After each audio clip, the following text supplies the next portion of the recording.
It was a normal day up until the very last period.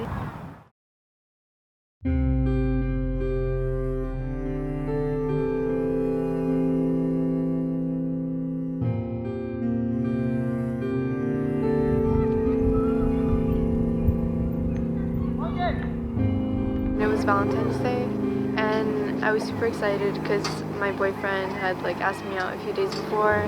We all decided to have a picnic at lunch, so we all brought different foods and everything. The night before, we got assigned this huge AP World project. My project was half done, and I brought it to school to finish it up, so the entire day was extremely hectic. I got my friends chocolates and candies, and it was a good mood. Later that day in fourth period, our last period, we were doing presentations. And then right before I was supposed to present, the fire alarm went off. And I was like, oh my gosh, saved by the bell. Then I started walking out of the classroom. We always have these random fire alarms when culinary burns chicken nuggets. So we were joking oh, culinary must have burnt chicken nuggets again.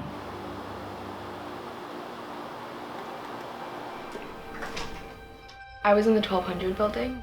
We had a drill early on that day, so everyone kind of thought that it was just another drill. But after a while went by and we heard some really loud banging, it sounded like someone was just banging on a metal door.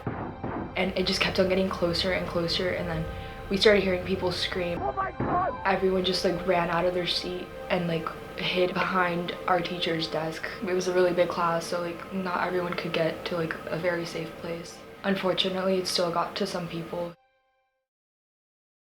We begin our program with broken hearts in yet another American town, which today became the site of yet another deadly school shooting. It didn't feel real, and I wanted to hope for the best. I mean, no one thinks anything bad's gonna happen to them until it's proven. Me and my friends, we tried to surround ourselves with as much support as we could. We had the vigil and all together, and it brought everyone really close. I thought I was having a rough year before the shooting. I was just having normal teenage problems with family and friends and relationships and whatever, but then after that really happened, I realized how much bigger problems can be. It felt so good, honestly, going back to the school. It was everything was gonna be back to normal. I mean, nothing is ever gonna be back to normal, but it was the closest we could get. Every day I go in, I don't look at the 1200 building, I just keep walking. It's there's no point to look at it because it's just going to bring back really bad memories for everybody. It did feel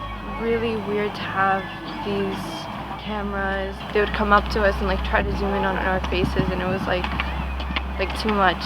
No one who really went through it and experienced it was ready to talk about it. I'll have nightmares, and it's not really it's maybe once, twice a month, and the worst thing is I never know when it's gonna happen. I'll just wake up in the middle of the night crying, and I can't I have to bring myself back to reality. Every time I go somewhere, no matter where it is, if I'm just trying to go out, I'm always scared that something like that's gonna happen again. So I always find myself looking for any place to hide, anything to do, anything to defend myself with. We have to be there. We have to be at school. So we can't hide in our rooms forever. We have to be at school. We have to live our lives and everything. Just because it's not on the news all the time doesn't mean that it's still not happening. People are still healing. People are still going through that every single day. You'll try to move on, but it's always still going to be there,